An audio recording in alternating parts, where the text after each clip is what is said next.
तो एक तरफ बंगाल में चुनाव प्रचार उफान पर है, वहीं दूसरी तरफ टीएमसी और चुनाव आयोग के बीच तनाव परवान पर है। बंगाल चुनाव में टीएमसी और चुनाव आयोग के बीच पावर पॉलिटिक्स कोलकाता से लेकर दिल्ली तक फिर तेज हो गई है। एसआईआर में 90 लाख मतदाताओं के नाम काटे जाने से ममता बनर्जी का गुस्सा सातवें आसमान पर है। 5 राज्यों में हो रहे विधानसभा चुनाव में बंगाल चुनाव पर देश भर की नजर है। चौथी बार सत्ता में आने के लिए एड़ी चोटी का जोर लगा रही ममता बनर्जी की लड़ाई बीजेपी के साथ साथ चुनाव आयोग से भी चल रही है। एसआईआर को लेकर चुनाव आयोग से ममता बनर्जी की लड़ाई अब और तेज हो गई है। बंगाल में 90 लाख वोटर्स के नाम काटे जाने के बाद ममता गुस्से में हैं। ममता के कोर वोटर यानी मुस्लिम मतदाताओं पर चुनाव आयोग का हथौड़ा चला है, जिसके बाद पार्टी विरोध दर्ज कराने आयोग के दिल्ली दफ्तर पहुंची। टीएमसी का आरोप है कि चुनाव आयोग ने फटकार लगाते हुए उनके सांसदों को बाहर का रास्ता दिखा दिया। सुबह टीएमसी का डेलीगेशन चुनाव आयोग के साथ बैठक के लिए पहुंचा। भारी तनाव के बीच चुनाव आयोग के साथ सिर्फ 7 मिनट की बैठक चली। टीएमसी ने आरोप लगाया कि ममता बनर्जी के लिखे 9 पन्नों का जवाब चुनाव आयोग ने नहीं दिया। टीएमसी का आरोप है कि इसके बाद उन्हें बाहर जाने को कहा गया। चलते चलते टीएमसी सांसदों ने सीईसी ज्ञानेश कुमार को बधाई दी कि वो देश के इतिहास में पहले मुख्य चुनाव आयुक्त हो गए हैं जिनके खिलाफ संसद के दोनों सदनों में इंपीचमेंट मोशन लाया जाएगा। I want to tell you what the election commissioner chief election commissioner told us within 7 minutes of the meeting. Get lost. This is what the chief election commissioner told the Trinamool Congress delegation. Get lost का हिंदी क्या होता है? निकल जाओ यहाँ से, निकल जाओ यहाँ से। ये इलेक्शन कमिश्नर बोला लास्ट में, तो हम निकल जाए, हम लोग निकल आए। But at the end, while we were walking out, one of my colleagues congratulated him on the way while we were walking out, congratulated him for being the only Chief Election Commissioner in the history of India to have notices in Lok Sabha and Rajya Sabha to be removed. दरअसल SIR को लेकर चुनाव आयोग जहां डाल है तो ममता बनर्जी भी पात पर हैं। ममता बनर्जी ने कहा कि चुनाव जरूरत पड़ी तो वो फिर सुप्रीम कोर्ट का रुख करेंगे।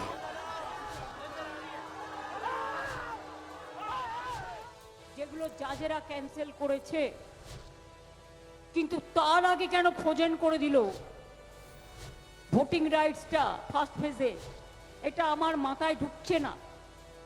আমি একটু বোকা হতে পারি, বুদ্ধি কম হতে পারে, কিন্তু এজ এ আইনজীবী আমার মনে হয় আমাদের আবার কোর্টে যাওয়া উচিত এতগুলোর নাম বাদ দেওয়ার জন্য, এবং আমরা করব। तो चुनाव आयोग और टीएमसी में तकरार इस कदर बढ़ गया कि महज 7 मिनट के अंदर ही मुलाकात को खत्म करना पड़ा। चुनाव आयोग ने आरोप लगाया कि टीएमसी के डेलीगेशन ने टीम के साथ दुर्व्यवहार किया।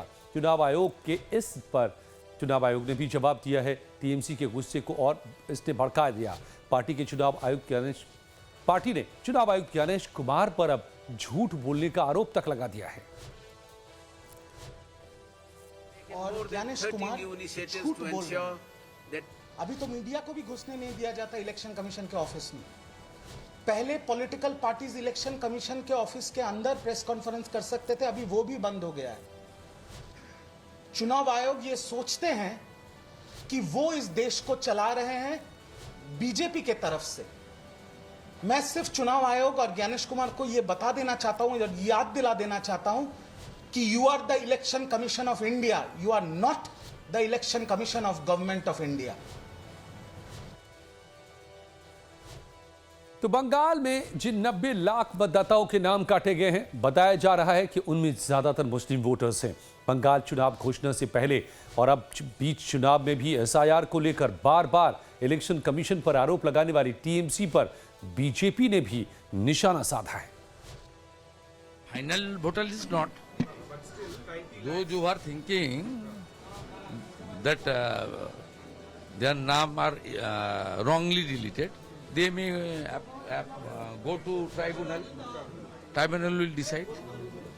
इतना सारा जो नाम 90 lakhs आप थर्ड पोजीशन है, दूसरा प्रदेश में तो और भी ज्यादा। टीएमसी की तरफ से प्रेस कॉन्फ्रेंस में ये कहा गया कि मनोज अग्रवाल नंदीग्राम विजिट करते हैं तो ट्राइब्यूनल में जो लाइन में खड़े हुए वो ट्राइब्यूनल जो सुप्रीम कोर्ट का निगरानी में, ईसीआई का नो रोल।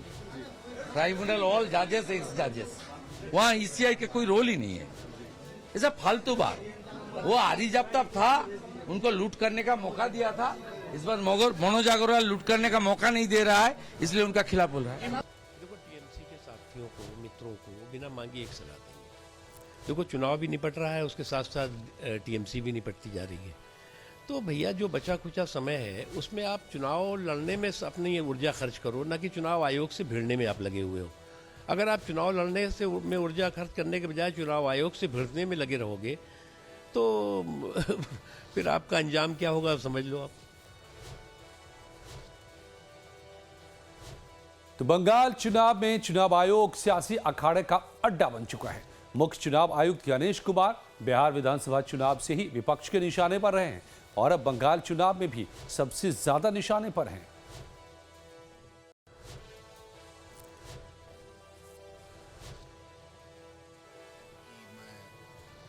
ना तो शॉक्ड हूं ना सरप्राइज हूं। आप अपने आर्काइव देख लीजिएगा। बिहार चुनाव से कुछ माह पूर्व ऑल पार्टी डेलीगेशन, सभी पार्टियों के लोग थे, हम मुख्य चुनाव आयोग से मिलने गए और बाहर निकल करके मेरी पहली प्रतिक्रिया थी कि इस मीटिंग को मैं सौहार्दपूर्ण मीटिंग नहीं मानता हूं। आप ये सोच के देखिए कि मैं इससे पूर्व कम से कम 3, 4, 5 मुख्य चुनाव आयुक्तों से मिल चुका था। मेरी ये टिप्पणी कभी नहीं हुई थी। जाहिर तौर पर कुछ तो फर्क होगा। और एक चीज जो मैं लगातार लिख भी चुका हूं, बोल भी चुका हूं, कि हिंदी के सुनना शब्द का अंग्रेजी में 2 उस तरह के शब्द इस्तेमाल होते हैं, हियरिंग एंड लिसनिंग। हमारे मुख्य चुनाव आयुक्त का लिसनिंग कोशेंट बहुत नीचे है। He has to work on it. जिस तरह से बिहार में धांधली हुई है उसी पैटर्न पर अब बंगाल में होने जा रहा है। जब इतनी बड़ी संख्या में वोटरों का अभी क्लैरिटी नहीं आई है तो आप ये बता सकते हैं कि परिणाम क्या होगा।